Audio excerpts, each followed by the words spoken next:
Hello friends, हमारे medical channel में आपका स्वागत है। आज हम फेविफ्लू टैबलेट के बारे में बात करने वाले हैं। इस टैबलेट का प्रयोग कोरोना वायरस नाम की बीमारी के इलाज में किया जाता है। तो आज हम इसी के बारे में बात करने वाले हैं। क्या इसके यूजेज हैं, क्या इसके साइड इफ़ेक्ट्स हैं, क्या इसकी प्रिकॉशंस है, क्या इसकी इंटरेक्शंस है और कौन कौन से पॉपुलर ब्रांड नाम से टैबलेट हमें मार्केट में मिल जाती है। तो पूरी जानकारी प्राप्त करने के लिए इस वीडियो को एंड तक देखें। वीडियो आपके लिए बहुत ही हेल्पफुल होने वाली है। चलिए अब हम बात कर लेते हैं फेविफ्लू टैबलेट के बारे में।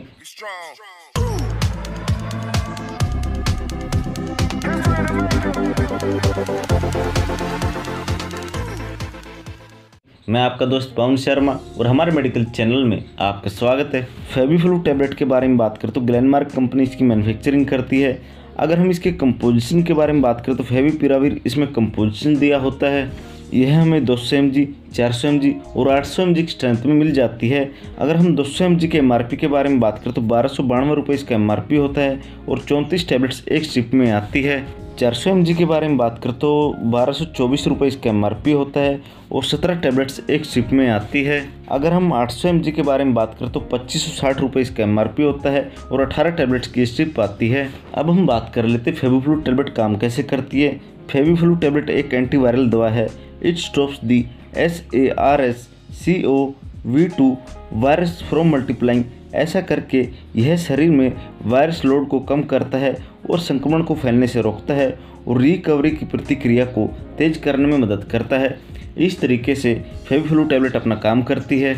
अब हम इसके कुछ पॉपुलर ब्रांड्स के बारे में बात कर लेते हैं। अगर आपको फेविफ्लू नाम से टैबलेट ना मिले तो आप इन नाम से भी इस टैबलेट को खरीद सकते हैं। Favivir tablet, Fabiflu tablet, Favilow tablet, Flugard tablet, Favicin tablet, ये इसके कुछ पॉपुलर ब्रांड्स हैं। इनमें से जो आपको ठीक लगे या आपको जो मिले आप वो परचेज कर सकते हैं, एक ही बात है। अब हम इस टैबलेट की यूजेस के बारे में बात कर लेते हैं। किन किन बीमारियों को ठीक करने के लिए इस टैबलेट का प्रयोग किया जाता है।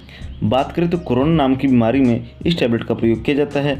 यह एक ऐसी बीमारी है जो SARS-CoV-2 नाम के वायरस की वजह से होती है। यह वायरस कोरोना के परिवार का हिस्सा है। अगर कोई व्यक्ति जिसे यह बीमारी हो वह खांसता है या छींकता है तो इस बीमारी के वायरस हवा में फैल जाते हैं और आपको यह जानकर हैरानी होगी कि इस बीमारी के वायरस हवा में या फिर किसी भी सतह पर कई घंटों तक जिंदा रह सकते हैं। अगर हम इसके लक्षण के बारे में बात करें तो इसमें बुखार, खांसी और सांस लेने में दिक्कत महसूस होना। अगर कोई व्यक्ति इस वायरस इन्फेक्शन से उभर भी जाता है तब भी इसको सूंघने की जो क्षमता है वो कम हो जाती है या फिर हद से ज़्यादा थकान महसूस करता है। ये कुछ लक्षण हैं जो हमें दिखाई देते हैं। तो कोरोना वायरस के इलाज में इस टैबलेट का प्रयोग किया जाता है और पेशेंट को बहुत ही अच्छा फायदा मिलता है। और बात करें तो फ्लू नाम की बीमारी में भी इस टैबलेट का प्रयोग किया जाता है। फ्लुएंजा को फ्लू के नाम से जाना जाता है। यह एक ऐसी तरह की बीमारी है जो RNA वायरस की वजह से होती है। यह वायरस जानवरों में, पक्षियों में व इंसानों की श्वास नली को संक्रमित करते हैं। आमतौर पर लोगों में इस वायरस के संक्रमण से बुखार, खांसी, सिर में दर्द और थकान जैसे लक्षण हमें दिखाई देते हैं। इसके अलावा कुछ लोगों में उल्टी, मतली और दस्त, गले में खराश जैसे लक्षण भी देखने को मिलते हैं। तो फ्लू नाम की बीमारी को ठीक करने के लिए डॉक्टर के द्वारा फेविफ्लू टैबलेट दी जाती है और पेशेंट को बहुत ही अच्छा फायदा मिलता है। तो फ्रेंड्स, ये इस टैबलेट की यूजेस के बारे में जानकारी थी और हो सकता है कोई डॉक्टर अपनी नॉलेज के अनुसार इस टैबलेट का प्रयोग किसी और बीमारी को ठीक करने के लिए ले। अब हम इसके साइड इफ़ेक्ट्स के बारे में बात कर लेते हैं। जब कोई पेशेंट इस टैबलेट को यूज़ करता है तो क्या क्या साइड इफ़ेक्ट्स उसे देखने को मिल सकते हैं। खून में यूरिक एसिड के लेवल का बढ़ जाना, दस्त होना, सफ़ेद रक्त कोशिकाओं में कमी होना, लीवर एंजाइम में बढ़ जाना, चक्कर आना, लाल चकत्ते होना, गैस की प्रॉब्लम होना, पेट में दर्द होना, सिर में दर्द का होना, ये कुछ साइड इफ़ेक्ट्स हैं जो आपको देखने को मिल सकते हैं। अगर आपको ये इसके अलावा कोई और साइड इफ़ेक्ट्स देखने को मिले तो तुरंत आप इस टैबलेट को बंद कीजिए और अपने डॉक्टर की सलाह लीजिए ताकि फर्दर ट्रीटमेंट आपको दिए जा सके। और इस टैबलेट को आपने अपने डॉक्टर की सलाह के अनुसार ही यूज करना है, खुद से आपने इस टैबलेट का यूज नहीं करना है। अब हम इसकी प्रिकॉशंस के बारे में बात कर लेते हैं। इस टैबलेट को लेते समय में किन किन बातों का ध्यान रखना चाहिए। अगर आपको गठिया बाँह है, ये यूरिक एसिड है, लीवर या किडनी से जुड़ी कोई बीमारी है तो इस टैबलेट को लेने से पहले अपने डॉक्टर की सलाह जरूर लें। बुजुर्गों में इस टैबलेट का यूज करने से पहले अपने डॉक्टर की सलाह जरूर लें।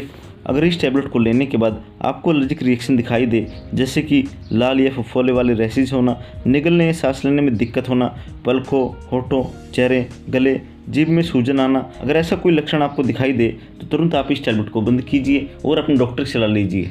अगर आप प्रेग्नेंट या ब्रेस्ट फीडिंग महिला है तो इस टैबलेट को लेने से पहले अपने डॉक्टर की सलाह जरूर लें। अब हम इसकी इंटरेक्शंस के बारे में बात कर लेते हैं। कौन सी दवाओं के साथ इस टैबलेट का यूज ना करें। Pyrazinamide tablet, repaglinide tablet, theophylline tablet, ये कुछ मेडिसिन है, इनके साथ आपने इस टैबलेट का प्रयोग नहीं करना है। अगर आपने यूज किया तो हो सकता है आपको साइड इफेक्ट्स ज़्यादा देखने को मिले, या हो सकता है आपने जो मेडिसिन ली है वो काम ही ना करे। अब वीडियो के लास्ट में हम इसकी डोज के बारे में बात कर लेते हैं। क्या डोज पेशेंट के लिए चलती है। जैसा कि मैं आपको हर वीडियो में बताता हूँ कि मेडिसिन की डोज हमेशा ही पेशेंट की बॉडी वेट, उसकी एज और जो उसको प्रॉब्लम है, इन तीनों चीज़ें कैलकुलेट करके दी जाती है। वैसे इसकी जो नॉर्मल डोज है वो मैं आपको बता देता हूँ। डोज के बारे में बात करते हो, इस टैबलेट को आप साबुत लें, चबाएं, कुचले या तोड़े नहीं। फेविफ्लू टैबलेट को खाने के बाद या भूखे पेट भी ले सकते हैं, लेकिन बेटर यही रहेगा कि एक निश्चित समय पे आप इस टैबलेट को लें। और ज़्यादा जानकारी प्राप्त करने के लिए आप अपने डॉक्टर की सलाह भी ले सकते हैं। ये फेविफ्लू टैबलेट के बारे में पूरी जानकारी थी। अगर आपको जानकारी अच्छी लगी हो तो इस वीडियो को लाइक, शेयर और चैनल को सब्सक्राइब करना मत भूलना। Thank you.